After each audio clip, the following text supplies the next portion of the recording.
The inconstancy of the phenomenon of great philosophy understood in close and identical thinking with its near how should I say, its near ancestor, science. How can philosophy be now have for an ancestor science? It's because philosophy, in recognizing, at least, I don't say in the West, but I'll even say in California, that the greatest authority for the intellect understood in something like the way that's come down to us from Athens, is the sciences understood in the vernacular sense. So one could, in a certain sense, propose a simple solution to the question of what is scientific method by conveying or adducing the most credible sciences, physics, chemistry, biology, as instances of collective scientific method. So that physics is an instance or a singular example in its current sense, in its current state today, of scientific method. This method is in a flux. So, of course, we can point to the notion of the paradigm as it's amusing because it's always this way. So Kuhn comes out with his book on the scientific paradigms, and then the people in the deep and profound regions below all the 1001 plateau who have really thought about things say this notion of paradigm in Kuhn is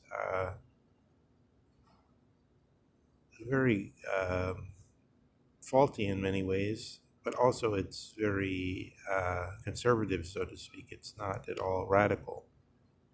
Everyone else who studies these things has already known much more and also has not made the petty mistakes that Kuhn made regarding the history of the idea of paradigm or example, for instance, as a paradigm of the problem in some sense.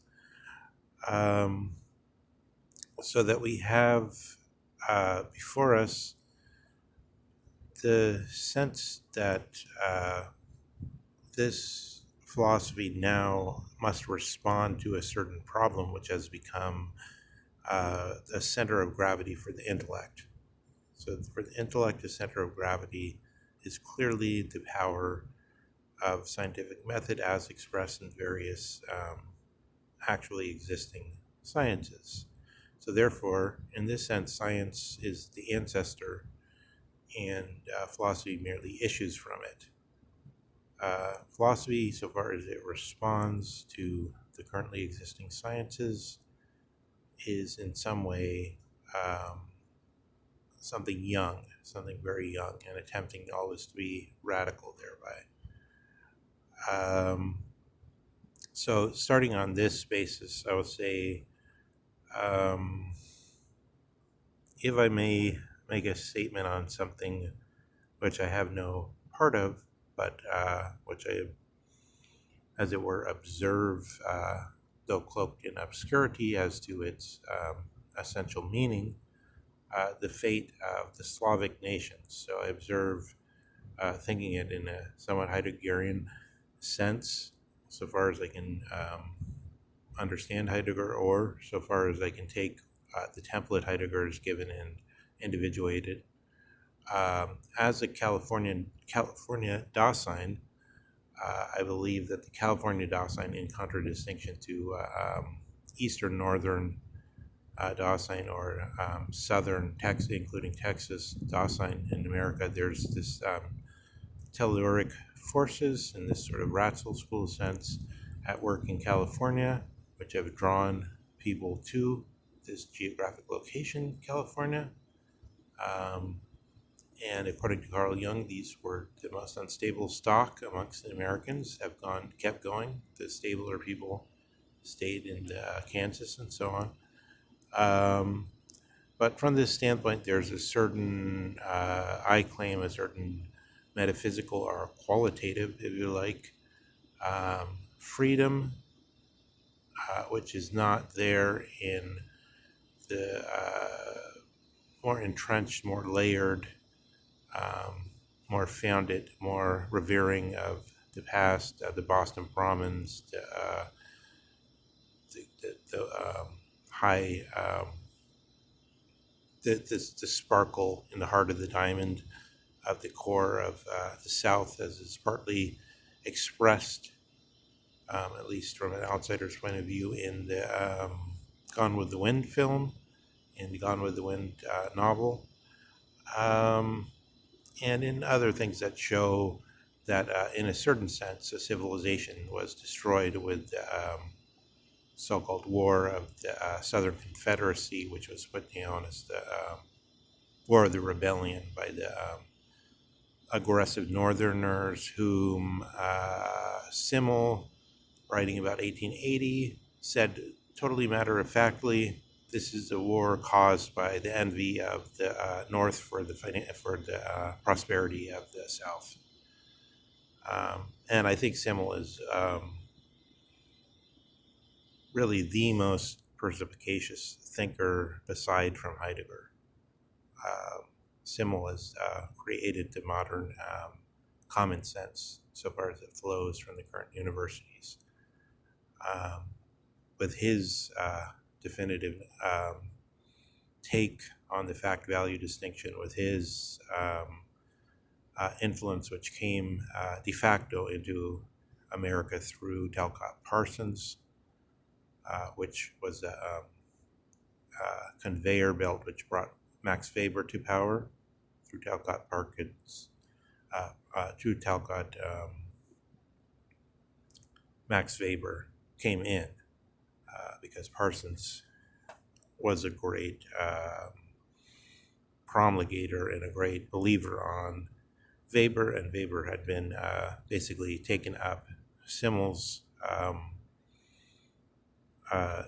take on the fact-value distinction, which he gave in his 1892 work on the Introduction to Ethics. And that was a work which, according to Leo Strauss, it was the attempt, and apparently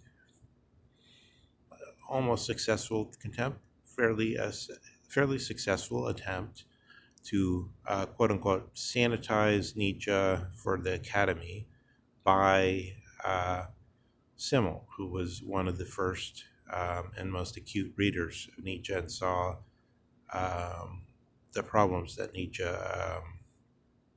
put into circulation and animated. Taken from this point of view of a Californian, then who can see the rest of the country in a certain view, and can claim to be more outside of that foundation, more in the grips of the immediate telluric forces of California. My view is one, it seems to me there is a great deal to say for this division between the Platonic soul being divided in society itself, so that people of different character can have play a similar role. So that in fact it's not. In fact, the estates or division of society, which is also in Prussia, where there's Junker class and how do you say, the high noble class and a priestly class, high clergy, and there's different divisions so that people of different gifts, natural gifts, can rise to the top in a way which is much larger than this pathetic system, this bastardized Montesquieu system, where you have like 500 people. I mean, literally 500 people. What is it? Maybe 600 total or so in the Congress. And this is a microcosm of the macrocosm of 340 million people. That's not adequate. So if you had, in fact, if you had weighted votes, if you had states, everything that's called corrupt, if it was done under the right spirit, would not be corrupt and would actually distribute